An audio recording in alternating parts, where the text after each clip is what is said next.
आज हम समझने वाले हैं 18 नवंबर 2025 की मधुबन की साकार मुरली के गहरे राज। इसका विषय है अलौकिक जादूगरी। सोचिए, एक ऐसी रूहानी कला जो साधारण इंसान को देवता बना दे। चलिए इस सफर में आगे बढ़ते हैं। तो मन में सबसे पहला सवाल यही आता है ना, कि आखिर वो कौन सा जादू है, कौन सी ऐसी शक्ति है जो एक मामूली इंसान को देवता के पद तक पहुंचा सकती है। यही हमारे आज के चिंतन का मेन पॉइंट है। मुरली की शुरुआत ही देखिए कितनी शक्तिशाली है।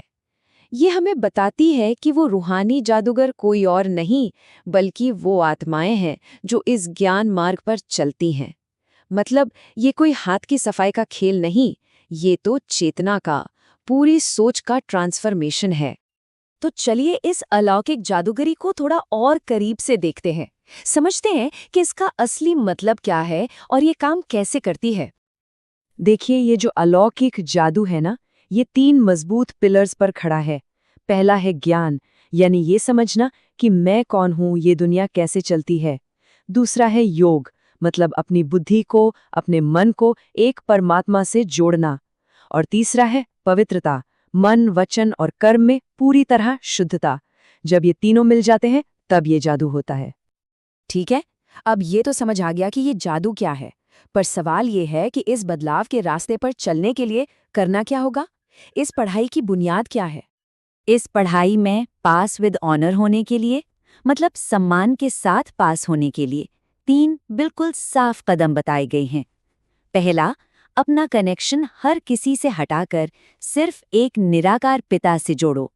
दूसरा, सिर्फ उनकी ही श्रेष्ठ सलाह यानी श्रीमत पर चलो। और तीसरा, अपनी जिंदगी को हर तरह से पवित्र बनाओ। बस यही है सफलता का राज। अब इस पूरी यात्रा का जो सबसे जरूरी हिस्सा है वो है अभ्यास। और ये अभ्यास है याद का।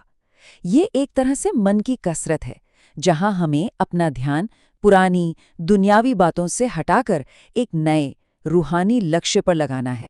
यहाँ पर फर्क बिल्कुल साफ है।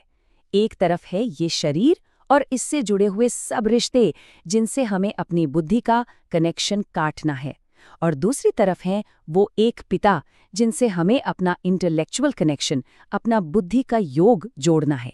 ये एक सीधी सी यात्रा है, शरीर के भान से निकलकर आत्मा के एहसास में आने की। और जानते हैं, एक अच्छे पुरुषार्थी की, एक सच्ची स्टूडेंट की निशानी क्या बताई गई है? उसकी बुद्धि में सिर्फ और सिर्फ एक पिता की याद टिकी रहेगी। उसका लक्ष्य हमेशा पास विद ऑनर होना होगा।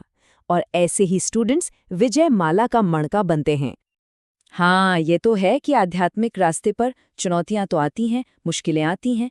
तो सवाल ये है कि जब जिंदगी में ऐसे विघ्न रूपी पत्थर आएं तो उनसे पार कैसे पाया जाए। इसके लिए एक बहुत ही खूबसूरत वरदान दिया गया है। तेज रफ्तार से आगे बढ़ने के लिए कहा गया है कि अपना डबल लाइट स्वरूप अपनाओ। चलिए देखते हैं कि इस डबल लाइट का मतलब क्या है। तो इसे अपनी जिंदगी में कैसे उतारें? बहुत सिंपल है। जब भी कोई मुश्किल आए तो निराश मत हो। बस 1 सेकंड में 2 बातें याद करो।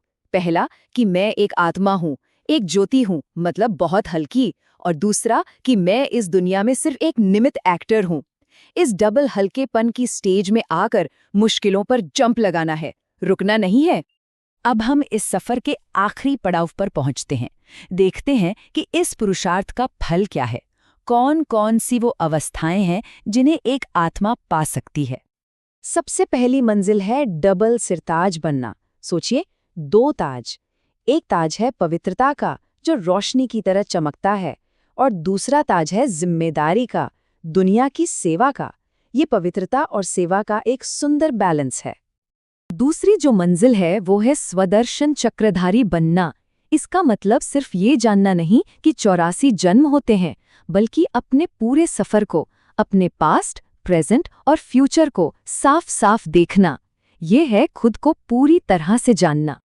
और फिर आती है सबसे ऊंची अवस्था, अशरीरी या विदेही होना।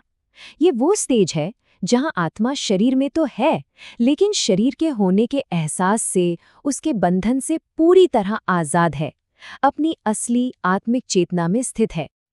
तो इस अवस्था तक पहुंचने का तरीका क्या है? प्रैक्टिस। जब जरूरत हो शरीर का इस्तेमाल करो, अपना काम करो, और जब काम पूरा हो जाए तो 1 सेकंड में इससे अलग होके अपने असली निराकारी स्वरूप में टिक जाओ। कहते हैं यही एक रस अवस्था फाइनल एग्जाम में जीत दिलाएगी। और आखिर में एक बहुत ही प्यारी बात जो हमें याद रखनी है कि असली शान, असली रॉयल्टी किसी बाहरी चीज में नहीं है। सबसे बड़ी शान तो इसमें है कि हम खुद हमेशा खुश रहें और दूसरों को भी खुशियां बांटें, क्योंकि खुशी ही आत्मा का असली स्वभाव है। बस इसी एक शांत विचार के साथ कि हम सब अपनी असली शांत स्थिति में टिक जाएं। ओम शांति।